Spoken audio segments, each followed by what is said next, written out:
मसीह यीशु के मधुर और मीठे नाम में आप सभी को जय मसीह। हम लोग इस वीडियो में एक प्रक्रिया के बारे में सीखने जा रहे हैं, जिस प्रक्रिया को हम तीसरे खेत में उपयोग में ले सकते हैं। तीसरे खेत से हमको इसको उपयोग में लेना है। जब हम चेले बनाते हैं, चेलों को बढ़ाते हैं, तब इस प्रक्रिया को हमको उपयोग में लेना है। लेकिन हम चौथे खेत में भी इसका उपयोग कर सकते हैं, जो खेत कलीसिया का खेत है या कटनी का खेत है। इस कलीसिया के खेत में भी हम इसी प्रक्रिया को उपयोग में ले सकते हैं। इस प्रक्रिया के बारे में हम लोग आपको बताना चाहते हैं। इस प्रक्रिया में 8 चरण हैं। 8 चरण मतलब 8 कदम है। 8 चरण के अंदर हम लोग आपको बताएँगे क्या-क्या आपको करना है।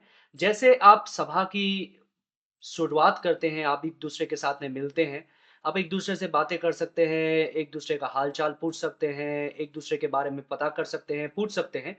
उसके बाद में सभा को, संगति को शुरू करने के लिए सर्वप्रथम प्रार्थना से शुरू करें। आप प्रार्थना करें कि परमेश्वर का अभिषेक, परमेश्वर की उपस्थिति आपके बीच में हो। प्रार्थना करने के पश्चात दूसरा जो चरण है, वो है स्तुति और गीत। इसके अंदर आप लोग आराधना कर सकते हैं, स्तुति गीत गा सकते हैं, भजन गा सकते हैं, परमेश्वर की स्तुति कर सकते हैं।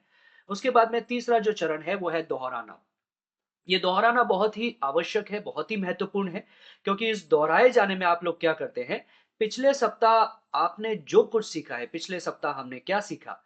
मतलब पिछले सप्ताह आपने जो कुछ भी सीखा है, उसको आप फिर से अपने सभी लोगों के साथ में दोहराते हैं।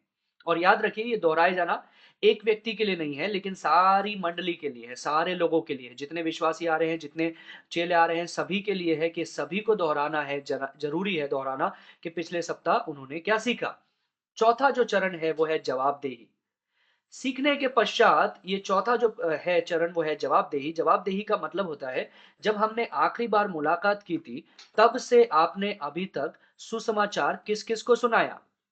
मतलब जो सीखा गई बात है, उस सीखी गई बात को आपने कितने लोगों को सुनाया, कितने लोगों को मसीह यीशु के बारे में बताया, कितने लोगों को सुसमाचार बताया। लेकिन इसके साथ-साथ में एक और बात है, पिछली बार हमने जो कुछ सीखा है, उसे आपने कैसे पालन किया? ये भी बहुत ज़रूरी है। दूसरों के साथ में कैसे बताया और अपने जीवन में कैसे लागू किया? ये है व्यक्तिगत आज्ञा पालन और ये है सामाजिक आज्ञा पालन। व्यक्तिगत आज्ञा पालन में आप खुद उसके अंदर से सीख रहे हैं और सामाजिक आज्ञा पालन में आप दूसरों को भी यीशु के बारे में बता रहे हैं। 5वां चरण है नई शिक्षा। याद रखिए ये नया प्रचार नहीं है जो एक व्यक्ति करता है, ये नई शिक्षा है।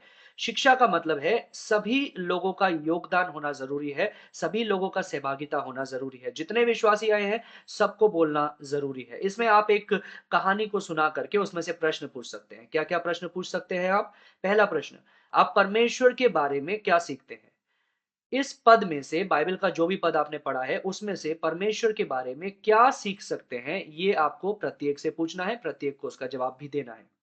उसके पश्चात दूसरा प्रश्न, आप मनुष्य के बारे में क्या सीखते हैं? परमेश्वर के बारे में क्या सीखते हैं? दूसरा प्रश्न, मनुष्य के बारे में क्या सीखते हैं? तीसरा प्रश्न, क्या कोई ऐसा पाप है जिससे आपको बचना है? क्या कोई ऐसा पाप इस पद के अंदर आपको दिखाई दे रहा है जो आपके जीवन में नहीं होना चाहिए? चौथा प्रश्न, क्या कोई ऐसा उदाहरण है जिसका अनुसरण करना चाहिए? इसका ये भी प्रश्न आप पूछ सकते हैं कि इस पद में से क्या कोई परमेश्वर ऐसा उदाहरण आपको बता रहा है, कोई ऐसी बात बता रहा है जिसका अनुसरण आप कर सकते हैं? 5वां प्रश्न, क्या कोई ऐसी आज्ञा है जिसका पालन करना चाहिए? ये बहुत ही ज़रूरी है। क्या इस पद से कोई ऐसी आज्ञा यीशु मसीह या परमेश्वर आपको दे रहा है, जिसका आपको अपने जीवन में लागू करना है? तो याद रखिए ये नई शिक्षा एक व्यक्ति के लिए नहीं है, ये नई शिक्षा प्रत्येक के लिए है कि प्रत्येक व्यक्ति बात करे, प्रत्येक व्यक्ति पद को पढ़े, प्रत्येक व्यक्ति उसमें से प्रश्न पूछे, प्रत्येक व्यक्ति उसका उत्तर भी दे। नई शिक्षा करने के बाद में छठा जो चरण है वो है अभ्यास। अभ्यास में क्या करना है? जो शिक्षा सीखी गई है उसको अपने जीवन में लागू करने का अभ्यास करना है। उदाहरण के तौर पे मान लीजिए प्रार्थना के विषय में आप सीख रहे हैं। तो प्रार्थना के विषय में कहानी के पश्चात ये सारे प्रश्न पूछने के पश्चात अपने जीवन में अभ्यास करना है, सभी लोगों को मिलकर प्रार्थना करना है। अगर पश्चाताप है, अगर क्षमा है, अगर दया है, तो अपने जीवन में उसका उसी समय अभ्यास करना है। अभ्यास करने के पश्चात 7वां जो चरण है, वो है योजना। योजना के अंदर आपको एक योजना बनानी है कि इस शिक्षा को अपने जीवन में अभ्यास तो कर लिया, लेकिन इस शिक्षा को कैसे हम दूसरों के जीवन में करेंगे और अपने दिन-प्रतिदिन के जीवन जीवन में लागू करेंगे। और 8वां प्रार्थना। प्रार्थना किसके लिए करना है? प्रार्थना सारे विश्वासियों के लिए करना है, साथ में इस योजना के लिए विशेष करके करना है, जो योजना आपके द्वारा बनाई गई है, इस शिक्षा को अपने जीवन में पालन करने के लिए। याद रखिए, यदि हमारी संगति में, हमारे मंडली में दोहराया जाना और जवाबदेही कि जो क्या सीखा है और उस सीखने को अपने जीवन में और दूसरे के जीवन में कैसे लागू किया है। तो दोहराया जाना और जवाबदेही, अभ्यास और योजना, अगर ये शामिल नहीं है, तो हम लोगों को वास्तविकता से यीशु की आज्ञा मानना नहीं सिखा रहे हैं, लेकिन यीशु की आज्ञाओं को सिखा रहे हैं कि वो उसको सीख लो, उसको जान लो।